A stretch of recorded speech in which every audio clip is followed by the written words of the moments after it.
puede exigir el cumplimiento total, puede exigir el cumplimiento total de la obligación, ¿no es cierto?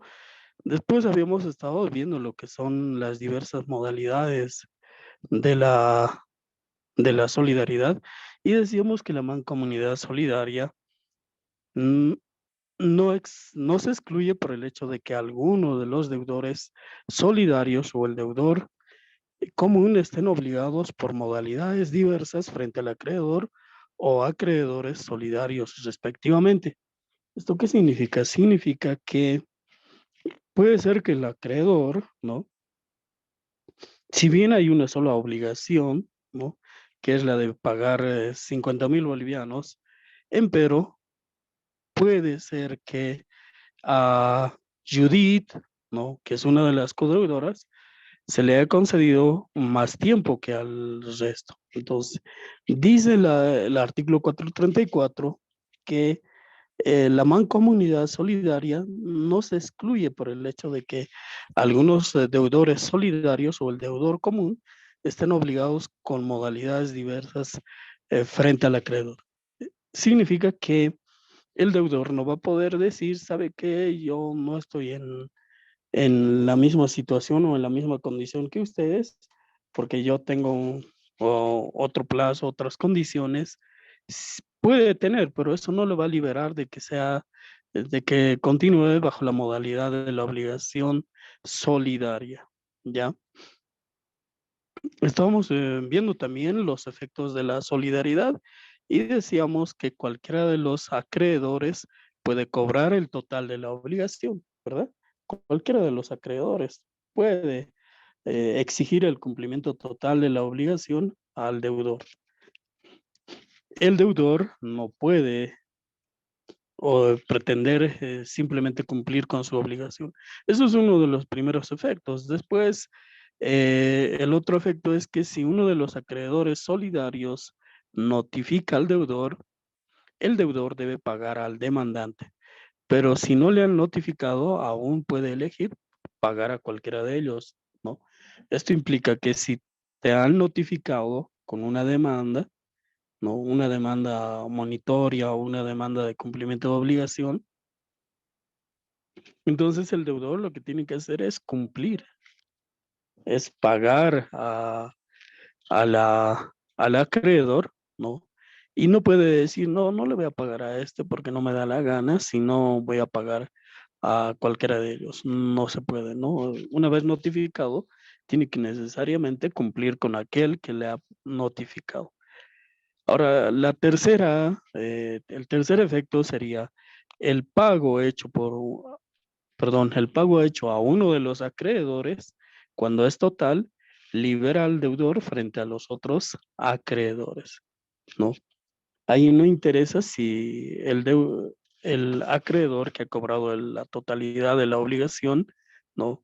Eh, le haya dado la parte que le corresponde al otro acreedor. No, al deudor lo único que le interesa es cumplir con la totalidad, independientemente si el otro acreedor, no, a quien se le ha pagado, haya dado la cota parte a los otros. Porque como decíamos, estos tienen la posibilidad de hacer la acción de repetición en contra del acreedor que habiendo hecho efectivo el cobro, no haya entregado la deuda. Hasta ahí creo que mm, no hay mayor inconveniente, ¿no? Cualquier duda, por favor, no duden en preguntar. Después decíamos, ¿qué ocurre en el caso de que el deudor hubiera fallecido, ¿no? O uno de los acreedores, coacreedores, perdón, hubiera fallecido, ¿no? Cuando hablamos de coacreedores, nos estamos refiriendo a que habían varios acreedores, ¿no? A ver, si uno de los acreedores solidarios fallece, la solidaridad se torna en intransmisible, decíamos. ¿Por qué? Porque si bien la obligación no se va a extinguir, ¿no? Pero ya no va a pasar bajo la modalidad de solidaridad. Es decir, no pueden pretender los herederos, ¿no? La totalidad de de la deuda que mantenía el deudor con su padre o con su madre o con su causante, sino solamente la cuota parte que le corresponde de la porción hereditaria, ¿ya? Solamente la cuota parte que le corresponde de la porción hereditaria. Y habíamos revisado con ustedes lo que es el artículo 436, que dice, la obligación se divide entre los herederos de uno de los deudores o de uno de los acreedores solidarios en proporción a sus cotas respectivas, ¿no? La diferencia con las obligaciones indivisibles es que en el caso de las obligaciones solidarias, ¿no? Estas no son transmisibles, es decir, el carácter o la condición de solidaridad no se va a transmitir, sino simplemente la obligación. Y decíamos también que la obligación, si bien se transmite a los herederos, pero recordemos que también los herederos tienen la posibilidad de, de rechazar la herencia dejada por su causante porque consideran que hay más pasivos que activos. Entonces ahí la ley no le puede obligar al deudor a, bueno, en este caso al heredero, a declarar o a aceptar la herencia. Ya es una decisión facultativa del, en este caso del heredero, aceptar o rechazar la herencia dejada por su causante.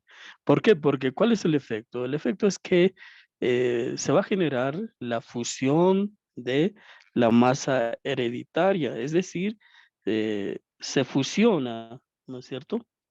Se fusiona lo que viene siendo ambas masas patrimoniales. Lo que era únicamente el hijo se va a fusionar con lo que ha heredado de su padre. Por lo tanto, no olvidemos que no solamente se hereda lo que se tiene, sino también se hereda lo que se debe. Entonces ahí es que eh, la persona puede también ser obligada a cumplir con la obligación que tenía el padre o el causante con con su acreedor, ¿entiende?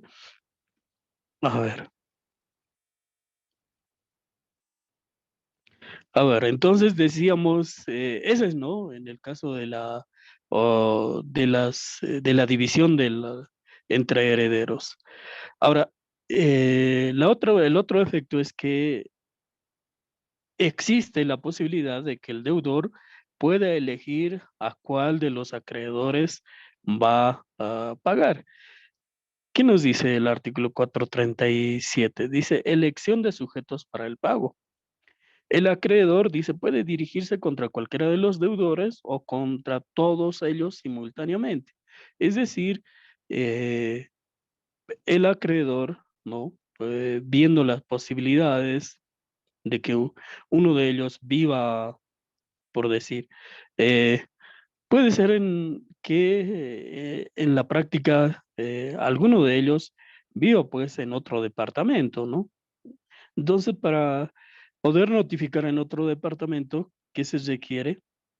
Hay que notificarlo por comisión instruida, es decir, tendrá que viajar el acreedor hasta Santa Cruz, Pando, Beni, donde quiera que se encuentre el deudor y poderlo notificar.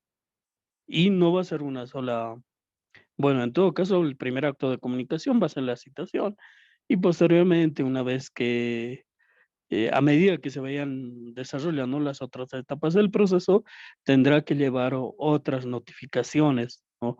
Por ejemplo, una notificación con la sentencia inicial, perdón, primero en procesos ejecutivos, sí, con una sentencia inicial. Después se tendrá que notificar también con la sentencia definitiva, con el auto de remate, con la adjudicación judicial, etcétera. En varias oportunidades, entonces, le es más gravoso eh, en este caso al acreedor, tener que dirigir la demanda contra todos y por eso es que la ley posibilita que el acreedor pueda dirigir la demanda contra cualquiera de los deudores, ¿no? O contra todos. Tampoco está prohibido que demande a todos, ¿no? Ahora, Dice, sin que el requerimiento hecho contra algunos sea un absoluto poder para dirigirse contra los demás, hasta obtener el cumplimiento entero de la deuda, ¿no? Entonces, ahí estamos hablando de que el acreedor puede exigir el cumplimiento total de la obligación a cualquiera de los deudores. En el caso del deudor o deudores elegidos, no pueden oponer beneficio de la división frente al acreedor, ¿no? En la práctica se ve muchas veces que hay gente que termina hasta perdiendo sus propiedades porque lamentablemente han firmado un contrato bajo la modalidad de préstamo mancomunado y solidario. ¿Qué es lo que ocurre? Hay mucha gente que no paga, no cumple con sus obligaciones. Entonces, es la persona que tal vez ha dado como garantía su bien inmueble, la que termina pagando toda la deuda, ¿no? Y en muchos casos no lo puede hacer, ha pagado, pero sí su cuota, y no puede cumplir con las otras obligaciones o las otras partes que les corresponden a los otros codeudores, y termina perdiendo su casa porque lamentablemente a la entidad financiera o al acreedor únicamente le interesa es recuperar el capital y los intereses, no interesándole mucho, ¿no? La condición social o la situación social del del deudor, ¿no? El deudor puede estar llorando, puede de pronto tener una familia numerosa, pero aún así ustedes han visto en los medios de comunicación, no le interesa al acreedor, ¿no? Y ejercita su derecho a través, incluso con el auxilio de la fuerza pública. Entonces, por eso es que el deudor o deudores elegidos no pueden decir, ¿sabe qué? Yo voy a pagar simplemente la cuota parte que me corresponde. No, no se puede hacer. Después veíamos que el deudor común puede elegir a uno u otro de los acreedores para efectuar el cumplimiento, a no ser que haya sido previamente citado con una demanda promovida por otro u otros de ellos. Entonces ahí estamos hablando de que el deudor común, bueno, puede elegir a cualquiera de los acreedores para cumplir con, con el cumplimiento de la prestación. Después veíamos también las excepciones oponibles, ¿no? Si nosotros vemos, por ejemplo, revisamos, ¿alguien tiene su código procesal civil a la mano? A ver si nos puede leer el 381, por favor, estimada Yumiko, por favor. 381 del Código Procesal Civil,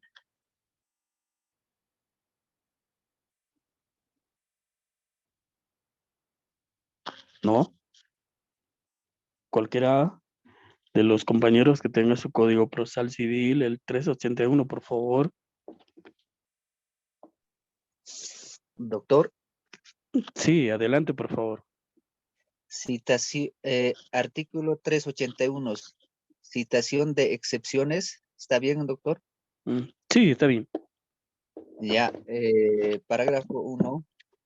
Citada la parte ejecutada, dispondrá de un plazo de 10 días para oponer en un mismo acto todas las excepciones que tuviese contra la demanda, acompañando toda la prueba documental de que disponga y mencionado los medios de prueba de que intentare valerse. Parágrafo Muy 2. La parte ejecutada podrá oponer las siguientes excepciones. 1. Incompetencia. 2. Falta de personería en el ejecutante o en el ejecutado o en sus representantes por carecer de capacidad civil para estar en juicio o de representación suficiente. 3. Falta de fuerza ejecutiva. 4. Litispendencia por existir otro proceso ejecutivo. 5. Falsedad o inhabilidad del título con que se pidiere la ejecución. La primera podrá fundarse únicamente en adulteración del documento. La segunda se limitará a las formas extrínsecas del título, sin lugar a discutirse la legitimidad de la causa. Si hubiese mediado reconocimiento expreso de la firma, no procederá a la excepción de falsedad. 6. La prescripción o caducidad. 7. Pago documentado total o parcial. 8. Compensación de crédito líquido resultante de documento que tuviese fuerza ejecutiva. 9. Remisión, novación, transacción, conciliación y compromiso documentado. 10. Cosa juzgada. 11. Beneficio de exclusión u orden o división. Parágrafo 3. Cuando leyes especializadas establezcan limitativamente las excepciones admisibles, aquellas que no participen de este carácter serán rechazadas sin tramitación. Eso sería, doctor. Gracias, Oscar, te agradezco. Como hemos podido escuchar en la voz de su compañero, hay varias excepciones que uno podría plantear, ¿no? Como demandado. Y justamente el codeudor tiene la posibilidad de plantear estas excepciones. Pero ¿qué nos dice el 438? El 438 nos dice, ¿no? El 438 del Código Civil. El codeudor solidario no puede oponer al acreedor las excepciones que le son o que son personales de los otros deudores. Una excepción personal, a ver, en este caso, de los que nos ha leído su compañero, podemos decir, a ver, por ejemplo, la falta de personería, ¿no? ¿Qué es la personería? La capacidad para demandar y ser demandado. Entonces, ahí estaríamos hablando de la falta de capacidad, ¿no? Para poder demandar. Después, litispendencia. Suponiendo que a uno de los codeudores se le ha iniciado un proceso ante otro juzgado, ¿no? Entonces, este tiene la posibilidad de interponer litispendencia, pero un otro codeudor no podría decir, ¿sabe qué? A mí, a mi amigo, que también es codeudor, se le ha iniciado un proceso ante el juzgado civil sexto comercial, juzgado público civil y comercial sexto de la ciudad del Alto. Por lo tanto, solicito se remita obrados ante ese despacho. No le puedo hacer. ¿Por qué? Porque esa es una excepción personal del otro deudor, ¿no? Después, a ver, nos habla de, por ejemplo, esas serían algunas de las excepciones. Después nos dice prescripción o caducidad. Obviamente, veíamos también la clase anterior de que, por un lado, la prescripción opera por el transcurso del tiempo. La falta de ejercicio de un derecho va a dar lugar a la prescripción. Pero puede ser que el acreedor haya tenido el cuidado necesario de evitar, de interrumpir la prescripción, ¿no? Es decir, de que haya ejercitado algún acto, ¿no? Judicial o administrativo con el cual haya interrumpido la prescripción de la obligación. Entonces, también esto es una excepción ya de carácter personal para uno, cualquiera de los codeudores. Después, por ejemplo, igual la compensación. Puede ser que uno de los codeudores no haya realizado la compensación, ¿no? Entregando tal vez otro bien o otro monto, ¿no? De tal manera que si bien se había obtenido un préstamo común con los otros codeudores, pero también ocurre que que el acreedor mantenía una deuda, entonces que hacen una compensación, ¿no? Y lo propio ocurre con la remisión, la innovación, la transacción, la conciliación, ¿no? El pago documentado parcial, etcétera. Son excepciones que son propias de uno de los codeudores, que podía plantear uno de los codeudores. Entonces dice, el deudor solidario no puede oponer al acreedor las excepciones que le son personales de los otros codeudores.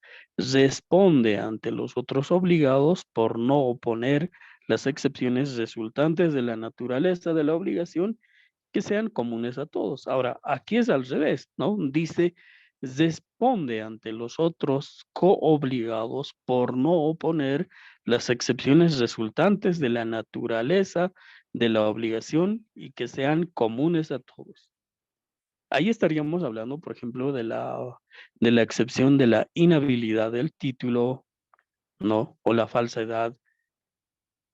La falsedad entendido como que el documento en cuestión, alguien presenta una demanda, ¿no?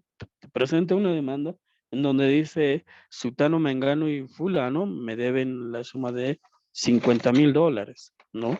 $50,000. Presenta la demanda, pero tú te percatas que ese documento está fraguado porque en realidad nunca han suscrito ese documento. Entonces, pero tú puede ser por desconocimiento de normas, por mal asesoramiento, por cualquier otra situación, no has planteado esa excepción de falsedad, ¿no? Entonces, en este tipo de casos, dice el deudor, ¿no? Va a responder ante los otros coobligados. También puede ser en el hecho de la competencia, de la incompetencia de la autoridad judicial. Es decir, que se le haya notificado y el deudor no plantea la excepción de incompetencia porque es un juzgado en materia familiar el que le está notificando. Bueno, esto es muy hipotético, pero podría darse sobre todo en el área rural, ¿no? En el área rural en donde existen los jueces mixtos. Entonces te notifican y uno podría plantear cualquiera de las 11 excepciones establecidas en el 381, ¿no? Puede plantear, pero si no lo hace por negligencia, por cualquier otra circunstancia, entonces dice va a responder, ¿no? Frente a los otros coobligados. El parágrafo segundo, ¿no? Del 438 dice, el deudor común no puede oponer al acreedor solidario las excepciones que son personales de los otros acreedores, ¿no?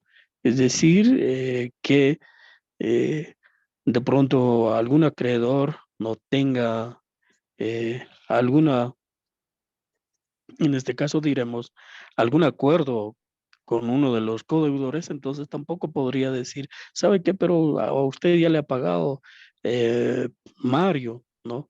Entonces ese monto tenemos que deducir. Puede ser que en este caso, bueno, esta es una excepción de carácter personal, ¿no? Pago documentado parcial se llama, pero allí no se podría oponer. ¿Por qué? Porque recuerden que la obligación es solidaria y si bien es cierto que puede haber ciertas modalidades en el cumplimiento de la obligación, pero esto no deja de ser una obligación solidaria.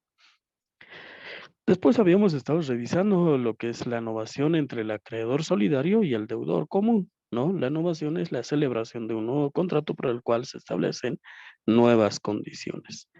Después la repetición de los coobligados, ¿no? Hay mucha gente, decía yo, que termina pagando toda la obligación, ¿no? Termina pagando toda la obligación frente al acreedor, pero dice, ¿y cómo recupero yo?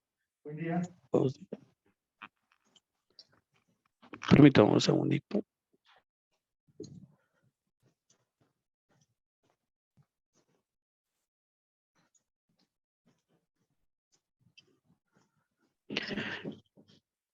Entonces les decía que la repetición entre los coobligados, el deudor que ha satisfecho la obligación mancomunada solidaria puede repetir, dice, contra los otros codeudores solo por la parte que corresponde a cada uno de ellos. Es decir, si ha pagado, por decir, la obligación era 100,000 bolivianos y habían 10 codeudores, ¿no? Cada uno de los codeudores ha recibido 10,000 bolivianos, se sobreentiende, ¿no? Salvo que haya un pacto diverso. Entonces, esta persona, uno de los codeudores, ha sido obligado a pagar el total de la prestación, es decir, los 100,000 bolivianos, ¿no? Los 100,000 bolivianos. Entonces dice, puede hacer la acción de repetición, obviamente. puede hacer la acción de repetición, pero solamente le va a poder cobrar a los otros codeudores que no han cumplido con la obligación principal, ¿no? Su cota, la cota parte que le corresponde, es decir, 10.000 bolivianos. Tendrá que hacer una demanda por 10, puede hacerlo conjuntamente, pero, o puede hacerlo individualmente, ¿no? Esa es la dificultad para el otro codeudor que de pronto ha garantizado tal vez con su bien inmueble y ha tenido que satisfacer íntegramente la obligación. El parágrafo segundo nos dice, si alguno resultare insolvente, se distribuye su parte por contribución entre todos los otros codeudores, incluyendo al que ha efectuado el cumplimiento. Es decir, si alguno de los codeudores se torna en insolvente, cuando hablamos de insolvente nos estamos refiriendo al hecho de que esta persona no tiene ya la posibilidad de poder cubrir la obligación, ¿no? A eso nos referimos. No tiene la posibilidad de cubrir la obligación porque ha entrado, como ocurre en las empresas, ¿no? Ha entrado en quiebra y en este caso, bueno, pues se ha perdido tal vez su fuente laboral, ha sido objeto de un proceso ejecutivo en el cual ha perdido su inmueble o no se vaya a saber por cualquier otra situación, una persona puede quedar en estado de insolvencia. Entonces, frente a este tipo de situaciones, dice los otros codeudores tienen que hacer un aporte, ¿no? Un aporte, pagar la cota del otro codeudor. Dice el parágrafo tercero, la misma regla se aplica cuando se vuelve insolvente el codeudor en cuyo interés exclusivo se asumió la obligación, ¿no? Puede ser que el deudor principal, aquel que ha recibido la totalidad de la deuda, ¿no? Se haya tornado insolvente. Entonces, en este tipo de casos, de igual manera, las otras personas que tal vez no han recibido un solo centavo, pero que igual han establecido esta modalidad eh, de, ol- eh, de obligación solidaria, entonces van a ser o van a tener que asumir la obligación por el total, ¿no? Hemos visto también después la remisión, la condonación. La remisión es el perdón, ¿no? Y la condonación, pues justamente liberar de la obligación a uno de los codeudores. El artículo 441, que también lo habíamos revisado un poquito, estamos recordando un poquito, ¿no? Para que esto no pueda quedar de pronto vacío, ¿no? O no puedan tener ustedes algunas dudas. El 441 nos dice cambios en la obligación mancomunada solidaria. Los cambios en la obligación mancomunada solidaria se rigen por las siguientes disposiciones, dicen. Por un lado, la novación. Reitero, la novación es la suscripción de un nuevo contrato, ¿no? La suscripción de un nuevo contrato entre las partes, ¿no? La novación entre el acreedor y un deudor solidario libera a los demás deudores, salvo que se haya limitado a uno de los deudores, caso en el cual los otros solo quedan liberados en la parte de aquel, ¿no? La novación, bueno, a ver, esta primera parte. Dice la novación realizada, es decir, la celebración de un nuevo contrato entre el acreedor y uno de los codeudores solidarios, libera a los demás deudores, dice, salvo que ese contrato se haya limitado simplemente al codeudor con el cual se está suscribiendo el contrato. Caso en el cual los otros codeudores, si bien van a ser liberados de la cota parte que le correspondía a favor de quien se hubiera celebrado este contrato de innovación, entonces van a ser liberados de esa parte, pero igual van a tener que asumir el resto de la obligación. Después nos dice la innovación entre un acreedor solidario y el deudor no tiene efectos respecto de los otros acreedores, sino por la parte del acreedor, ¿no? Entonces ahí cuando hablamos de un nuevo contrato suscrito entre el acreedor solidario y el deudor, aquí estamos hablando de un único deudor, no tiene efecto sobre los otros acreedores, sino por la parte del acreedor, ¿no? Solamente el acreedor que ha suscrito este nuevo contrato con el deudor va a poder liberarse en la cuota parte, ¿no? Obviamente el deudor se libera de la cuota parte que ha suscrito con el acreedor. El numeral 2 nos dice, ¿no? La remisión o condonación a favor, realizada a favor de uno de los deudores solidarios libera también a los otros deudores. Pero si se ha reservado sus derechos respecto a estos, no podrá exigirlo sin deducir la parte del que fue remitido o condonado. Puede ser que por ese espíritu de liberalidad, el acreedor no libere de la obligación al deudor.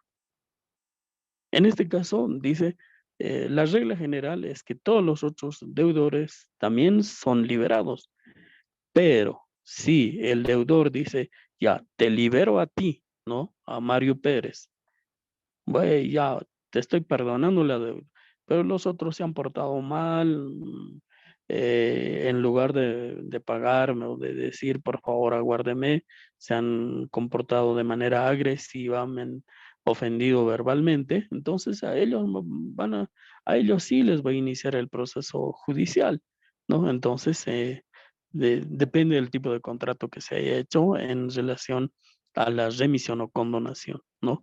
La remisión o condonación hecha por el acreedor solidario solo libera al deudor frente a los otros codeudores en la parte correspondiente a dicho acreedor. Es decir, si son varios acreedores y un solo deudor, entonces si uno de ellos perdona o libera de la obligación, solamente lo va a hacer en la cota parte que le corresponde al acreedor, ¿no? Después hemos visto, o estábamos, creo, hasta ahí habíamos llegado, la compensación. La compensación no es más que la extinción de las dos obligaciones, una por otra, unas veces totalmente y otras veces parcialmente, ¿no? La compensación se compensa, ¿no? El acreedor es a su vez deudor del deudor, ¿no? Entonces dicen, ya, yo te debo 50,000 bolivianos, el otro dice, sí, efectivamente, pero tú me debes a mí, no sé, mm, por decir, 30,000 bolivianos, ¿no? Producto de una actividad que debió haber realizado y que nunca lo hizo.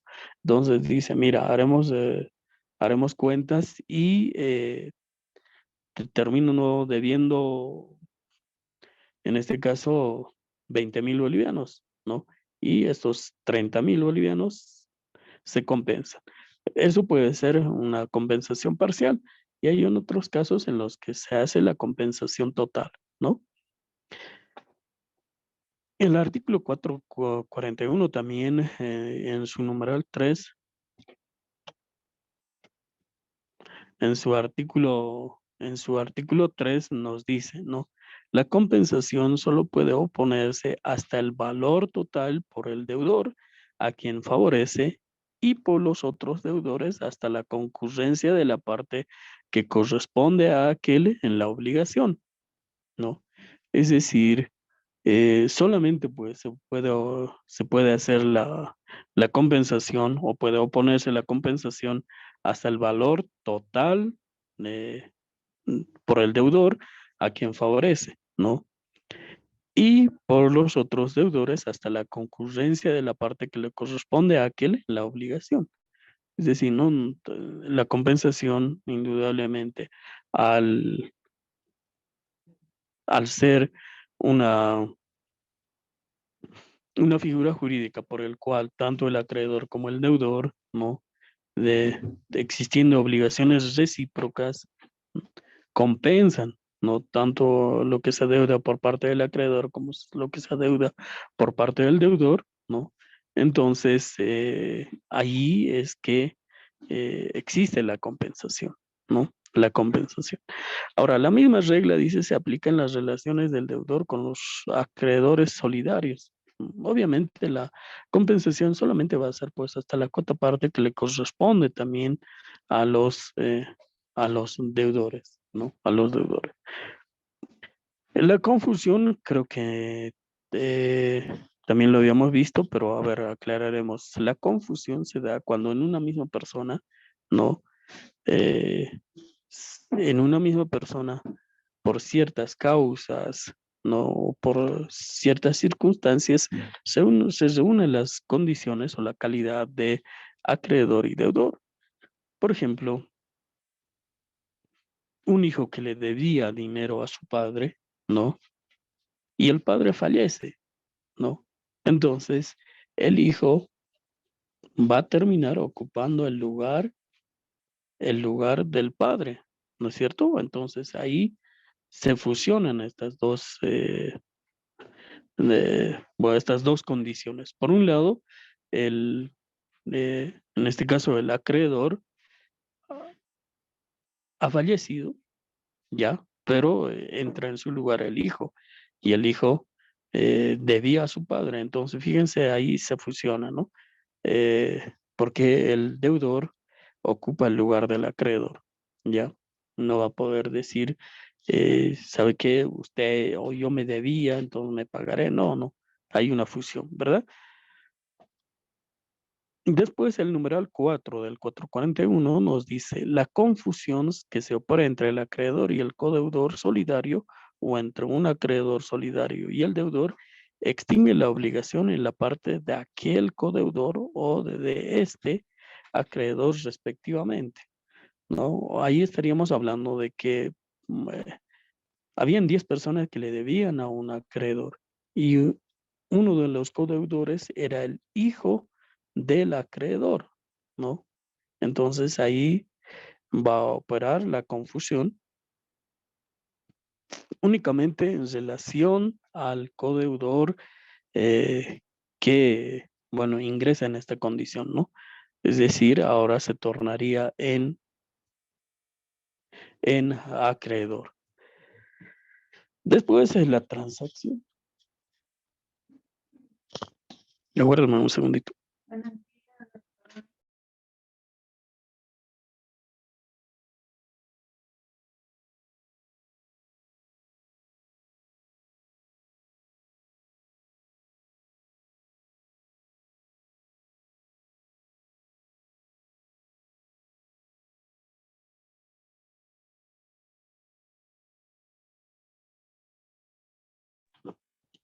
Mil disculpas. Decía entonces, en este tipo de casos se da lo que es la denominada confusión, ¿no? Ahora, la transacción, esto ya depende de la libertad de las partes, ¿no? En nuestro país, como tenemos la posibilidad de la libertad contractual, bueno, las partes de su libre y espontánea voluntad pueden hacer acuerdos transaccionales entre sujetos activos y sujetos pasivos, por el cual se puede poner fin a la obligación o en su caso establecer una nueva forma de cumplir con la obligación. ¿Qué nos dice el artículo 442 a propósito? Dice la transacción hecha por uno de los acreedores o uno de los por uno de los codeudores o uno de los coacreedores no produce efectos con relación a los otros deudores o acreedores respectivamente si no declaran estos querer aprovecharse de ella, ¿no? La transacción puede darse, pues, efectivamente, ¿no? En el hecho de que eh, eh, tanto el acreedor, uno de los acreedores o cualquiera de los codeudores, ¿no? haya, hayan llegado, ¿no? A un acuerdo por el cual hayan decidido poner fin a la obligación. En este caso, dice cuando la sentencia es favorable a uno de los acreedores comunes, este favorece a los otros acreedores, cuando la excepción haya sido común a todos. Sin embargo, si la sentencia es desfavorable a uno de los acreedores, no perjudica a los otros acreedores, sino si la excepción era personal. Bueno, ahí estamos hablando o estamos revisando el 442, que nos habla un poquito acerca de lo, por un lado, ¿no? La transacción, ¿no? Cuando hablamos de la transacción, en primera instancia debemos decir que hay un acuerdo por el cual las partes, tanto acreedores como deudores, deciden poner fin a la obligación. Pero dice también, eh, no produce efectos con relación a los otros codeudores o a los otros acreedores, ¿no? Salvo que éstas decidan también aprovecharse de esa transacción. Si alguien nos puede ayudar a leer el 442, el parágrafo segundo, por favor. Parágrafo Buenos segundo. días. La misma regla se aplica a la sentencia. Los otros deudores y los otros acreedores pueden oponerla, excepto si se funda sobre razones personales del codeudor que la obtuvo y o si personales del deudor común contra alguno acreedores. Muy bien, gracias Yumiko, estoy anotando su participación. Decíamos entonces, ¿no? La misma regla se aplica a la sentencia, dice. Es decir, si uno de los deudores o los acreedores pudieron haber opuesto alguna excepción y si la sentencia favorece a los otros acreedores, a ver, para que me entiendan mejor, se ha producido una demanda, por decir, ¿no? Uno de los acreedores ha interpuesto una demanda por el que un proceso ejecutivo, ¿no? Para cobrar el monto que se adeuda. Entonces, la sentencia dice, va a favorecer a los otros acreedores, ¿no? Cuando la excepción haya sido común a todos. Esa es la primera regla, ¿no? Cuando la sentencia favorece a uno de los acreedores, o es decir, uno de los acreedores ha obtenido una sentencia favorable, esta sentencia va a favorecer a los otros coacreedores. Excepto, dice, si se funda sobre razones personales del codeudor que la obtuvo. Ahora, la segunda regla es que si se ha planteado alguna de las excepciones y estas eran personales, entonces solamente va a favorecer a aquel que lo planteó, ¿no? Y si si la persona que hubiera planteado la excepción, ¿no? Es rechazada, entonces no va a perjudicar, dice, a los otros co-deudores. Por eso ahí nos dice claramente, ¿no? Sin embargo, si la sentencia es desfavorable, o esto en el caso de los acreedores, si la sentencia es desfavorable a uno de los acreedores, no va a perjudicar a los otros acreedores, si la excepción era personal, salvo que la excepción haya sido común, ¿no?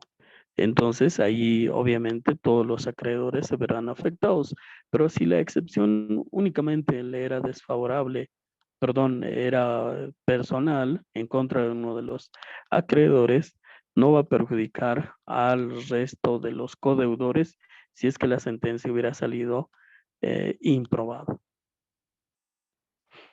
Muy bien. Después hablamos del reconocimiento de deuda, ¿no? El reconocimiento de deuda.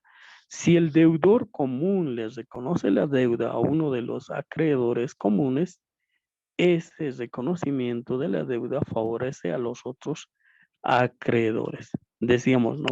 Que si una persona de manera voluntaria reconoce adeudar una determinada cantidad de dinero o una prestación a favor del acreedor o a favor de otros acreedores, dice, la regla es que si el deudor común, aquí estamos hablando de un solo deudor, dice, reconoce la deuda a uno de los acreedores comunes, ese reconocimiento de deuda va a favorecer a los otros coacreedores.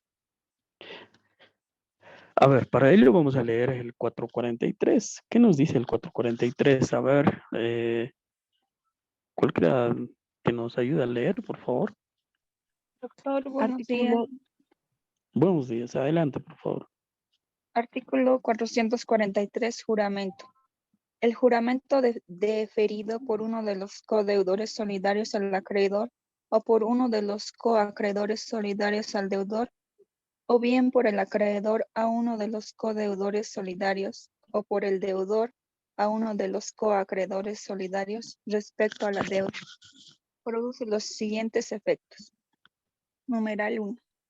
El juramento negado por el acreedor o el deudor o bien prestado por el codeudor o el coacreedor favorece a los otros codeudores o coacreedores. Numeral 2. El juramento prestado por el acreedor o el deudor o bien negado por el codeudor o el coacreedor perjudica solo a quien lo ha deferido o a aquel a quien fue deferido. Muy bien, muchas gracias, Daisy. Ahí está, ¿no? Dice el juramento deferido. Cuando escuchan ustedes la palabra deferido, es que esto es como la confesión provocada, ¿no? Dices tú, difiero a confesión provocada o defiero a confesión provocada al demandado. Entonces el demandado tiene que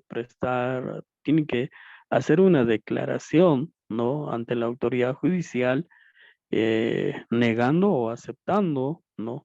Aquello que se le está preguntando. Entonces dice, porque están bajo juramento. Cuando uno defiere a confesión provocada al demandado, entonces hay que adjuntar más el sobrecesado, en donde contiene las preguntas, ¿no? Entonces, el deudor, antes de iniciar su declaración, ¿no? Se le va, en todo caso, tomar juramento de rigor para que solamente declare la verdad y nada más que la verdad. Y por eso es que dice ahí, ¿no? El 443, juramento. Entonces, allí el deudor o el acreedor tiene que absolver estas preguntas. Y entonces, a ver, el juramento negado, dice, por el acreedor o el deudor, o bien prestado por el codeudor o por el acreedor, favorece a los otros codeudores o a coacreedores.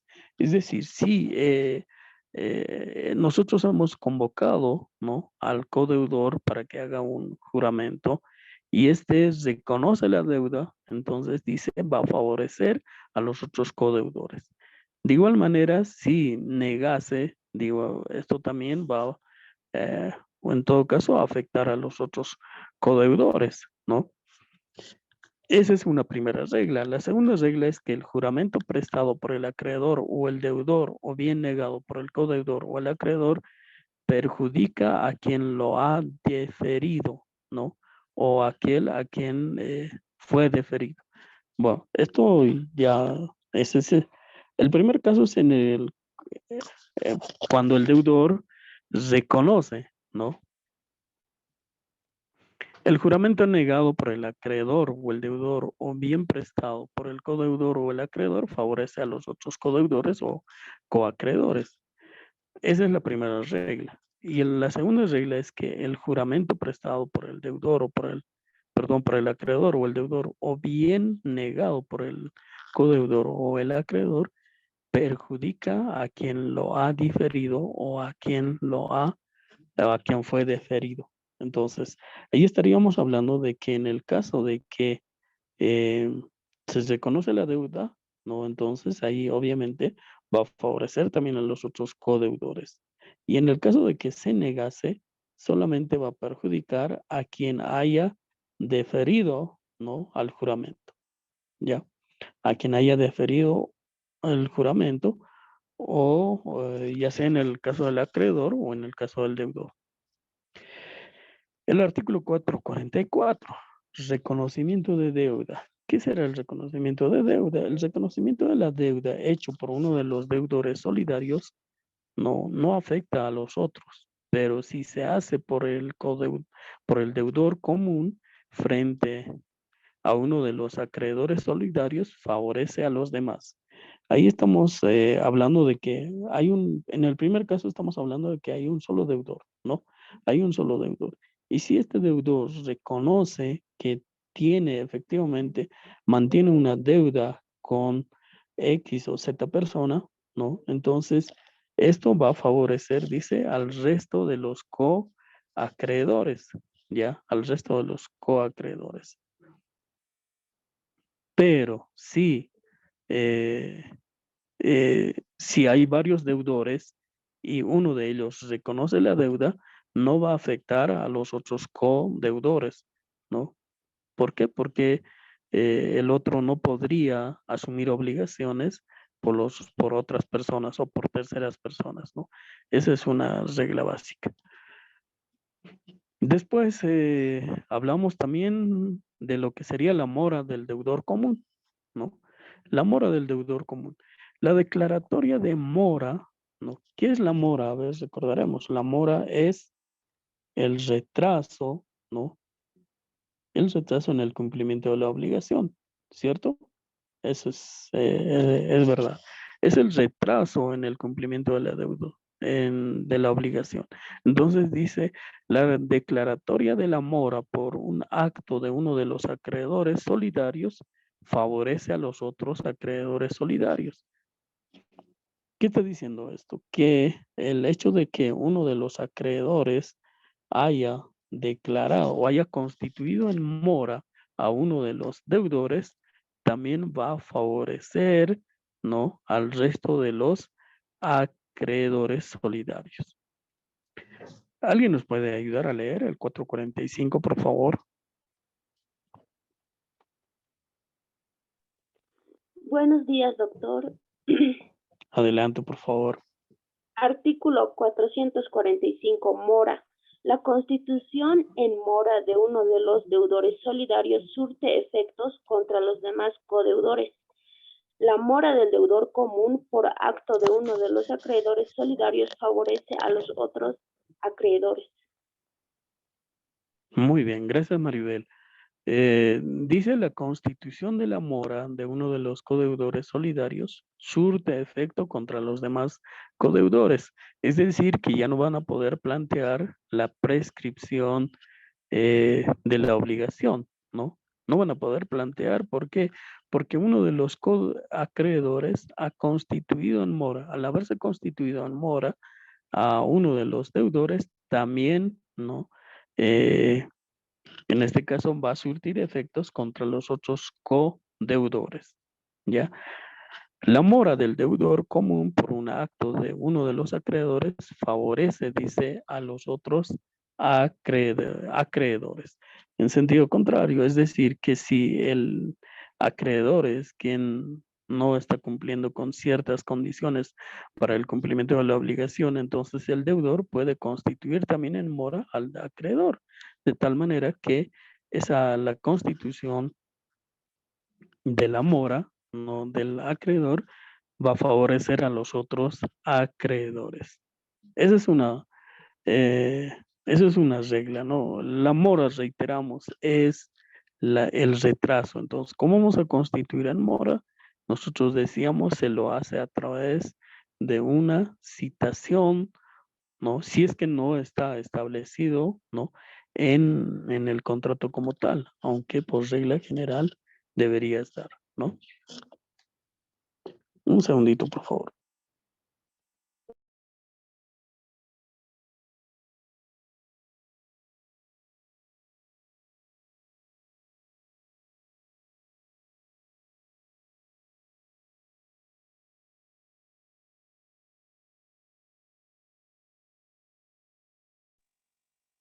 Bien.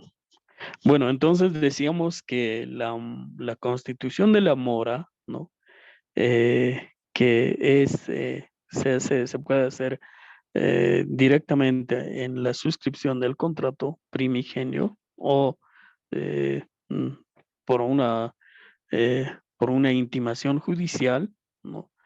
Se constituye en mora y a partir de la constitución de la mora, por ejemplo, es que ya se puede, si es que no se había establecido un interés, entonces a partir de la constitución de la mora se tiene derecho de poder exigir un interés legal, ¿no? Y esa es la importancia de la constitución en mora. Entonces ahí estamos hablando de que si una de las personas, si uno de los acreedores constituye en mora a cualquiera de los codeudores, entonces también se tiene por entendido que los otros codeudores eh, se encuentran en mora, ¿ya? Vamos a ver lo que es la prescripción. La prescripción no es un acto por el cual, por la falta de ejercicio de un derecho, ¿no? Eh, puede prescribir la obligación o puede extinguirse la obligación.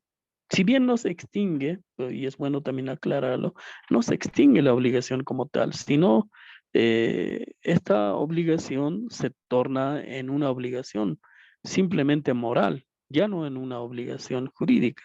¿Por qué? Porque se tenía un determinado plazo, un determinado tiempo para poder hacer efectivo el cobro de la obligación, ¿no? Y como no se ha efectuado el cobro dentro de este plazo, obviamente ha prescrito la obligación. Entonces, eh, pero ¿qué ocurre si el acreedor, tomando previsión de que la obligación pueda prescribir, realiza actos, ¿no? Que interrumpen la prescripción?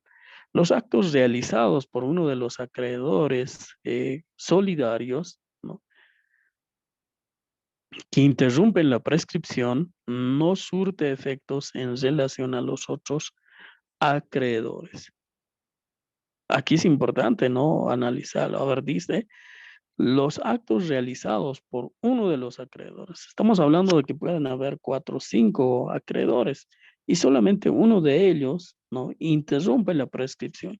¿Cómo se interrumpe la prescripción? Decíamos, puede ser con una carta notariada, con una, con una notificación por estrados judiciales, ¿no?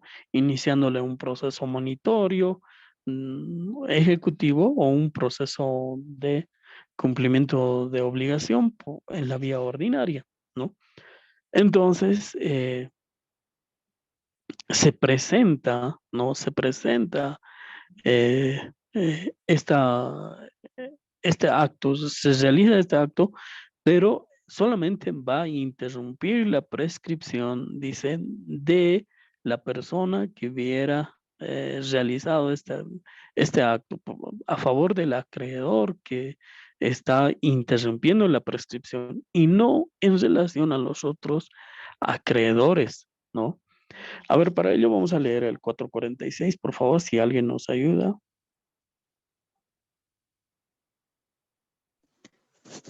Artículo 446. Prescripción. Los actos que interrumpen la prescripción contra uno de los codeudores solidarios o bien por uno de los socios contra el deudor común la interrumpen también respecto a los otros deudores o a los otros acreedores respectivamente. Numeral 2. La suspensión de la prescripción respecto a uno de los deudores o uno de los coacreedores solidarios no surte efectos con relación a los otros, pero el deudor que pagó por habérsele precisado a ello puede repetir contra los codeudores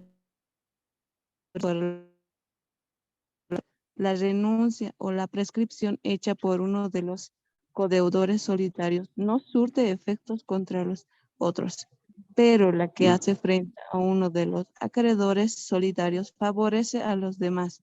El codeudor renunciante no puede repetir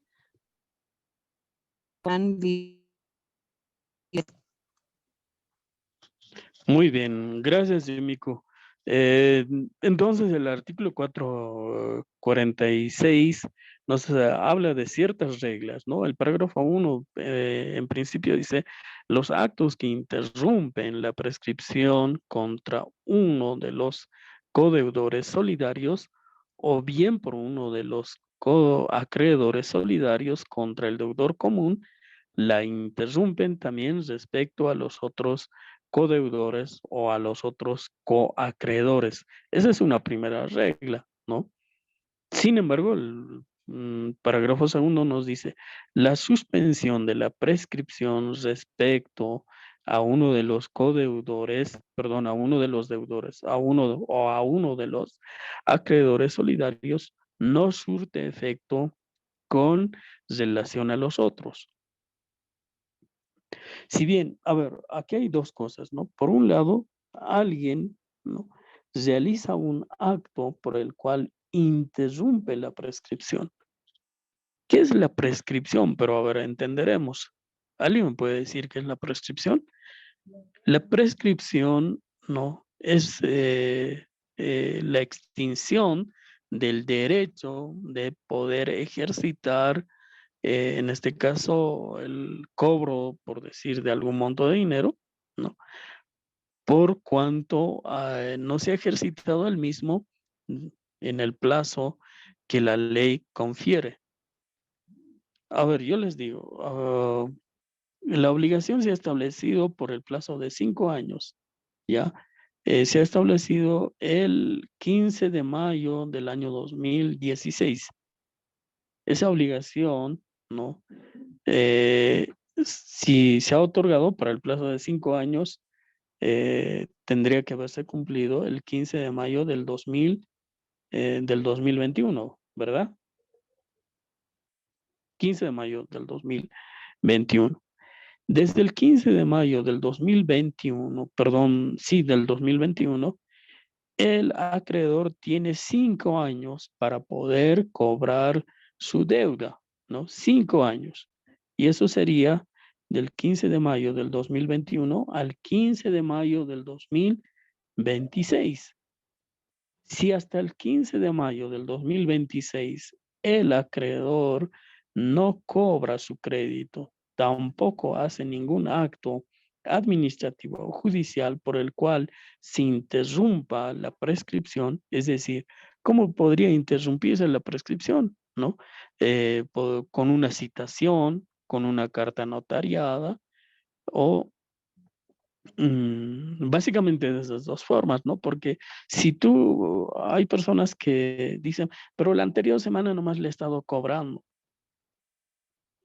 No surte efecto ese tipo de cobros. Necesariamente para que quede constancia, tiene que haber un documento escrito, ¿no? Un documento escrito. ¿Por qué las personas suelen negar, no? Suelen negar, no, mentira, no me ha cobrado nada. Y ahí vas a estar en una dificultad. Entonces, para que quede constancia, evidencia de que se ha interrumpido la prescripción, tendría que ser efectuado por una autoridad, ¿no?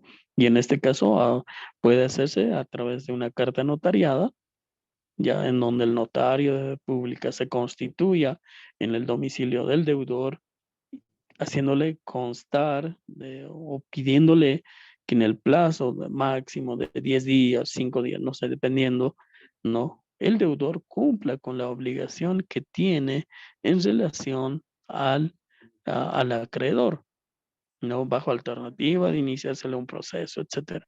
Entonces, ahí está interrumpiendo está interrumpiendo la prescripción, ¿no?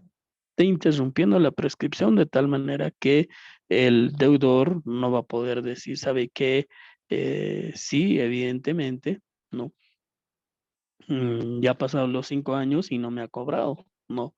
Con la interrupción de la prescripción, entonces va a tener que contarse nuevamente el plazo, ¿no? Nuevamente el plazo para que el acreedor pueda hacer efectivo el cobro, ¿no? Entonces, esa es la prescripción, ¿no? La prescripción es la falta de ejercicio de un derecho por un determinado tiempo. 5 años tiene el acreedor para hacer valer su derecho, ¿no? 5 años. Y si no lo hace dentro del plazo de estos 5 años, obviamente va a prescribir la obligación. No va a prescribir o es decir, no se va a extinguir la obligación, sí va a prescribir, pero no se va a extinguir. Pero esa obligación que era una obligación jurídica, ahora se va a convertir en una obligación moral. Es decir, si el deudor quiere, le pagará y si no, no. ¿No? Ya no va a poder ser, ya no va a ser posible de que el acreedor pueda exigir el cumplimiento de la obligación. El parágrafo 2 nos dice, ¿no? Del 446, la suspensión de la prescripción respecto de uno de los deudores o de uno de los acreedores solidarios no surte efecto con relación a los otros. Es lo que les decía, ¿no? Es decir, la suspensión de la prescripción, ¿no? No va a afectar a los otros. Pero el deudor que pagó por habérsele precisado a ello puede repetir contra los otros codeudores, ¿no? Ahora, la renuncia a la prescripción hecha por uno de los codeudores solidarios no surte efecto contra los otros. Obviamente nadie puede renunciar a los derechos de terceras personas, ¿no? Los derechos son intuito persona, el ejercicio de los derechos son intuito persona, es decir, yo no podría renunciar, ¿no? Por mi hermano, por mi amigo, por terceras personas que reúnen la condición de codeudores juntamente a mi persona. No, no se puede renunciar a la prescripción. Pero la que hace, dice, frente a uno de los acreedores solidarios, favorece a los demás, ¿no? Es decir,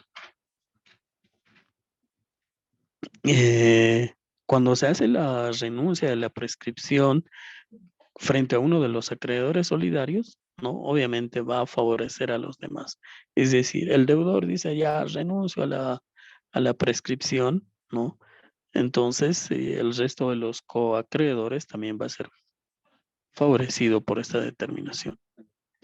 El deudor renunciante, dice, no puede repetir contra los otros que se han liberado por la prescripción, ¿no? Hay deudores que han esperado que que el acreedor pueda ejercitar su derecho por determinado tiempo. Y lamentablemente,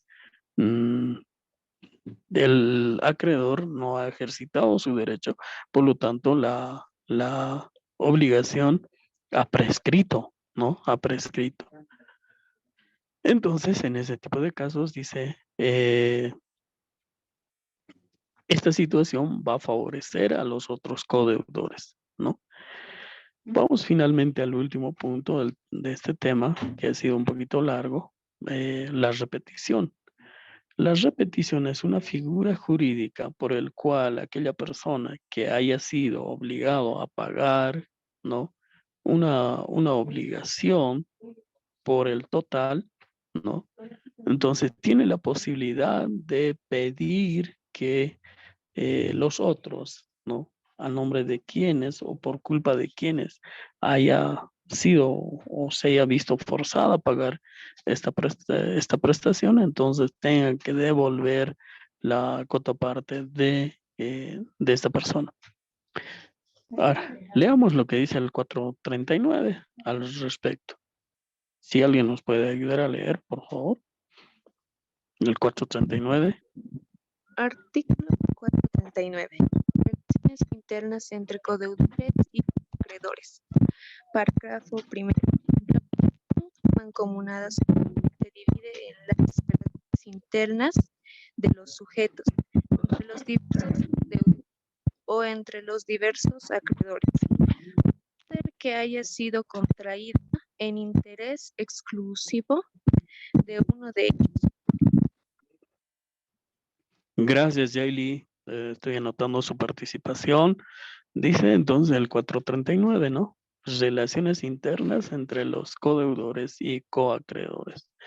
1, dice, la obligación mancomunada solidaria se divide en las relaciones internas de los sujetos entre los diversos codeudores o los diversos acreedores, a no ser que haya sido contraída en interés exclusivo de uno de ellos, ¿no?